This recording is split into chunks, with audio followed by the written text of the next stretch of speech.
5km running చేయాలంటే భయం అవుతుంది. 5km రన్నింగ్ తలుచుకుంటేనే ఏడుపు వస్తుంది. ఎందుకు భయం, ఎందుకు ఏడుపు? ఎన్నో బాధలను, ఎన్నో కష్టాలను, ఫ్యామిలీని, పక్కనున్నోని, ఇంటెనకాలన్నోని ఇంతమందిని తట్టుకొని ఈడు వరకు వచ్చినాం.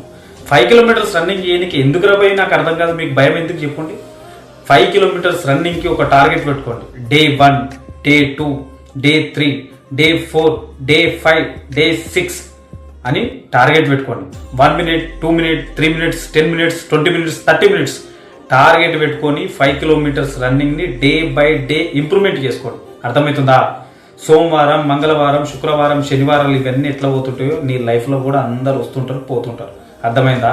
5 కిలోమీటర్స్ రన్నింగ్కి నువ్వు భయపడాల్సిన అవసరం లేదు. ఎన్నో తట్టుకొని, ఎంతో మందిని తట్టుకొని ఈడ నిలబడ్డావు. నిలబడినోడివి భయపడకుండా పరిగెత్తు. అర్థమవుతుందా? పక్కా సక్సెస్ గుర్తుపెట్టుకో.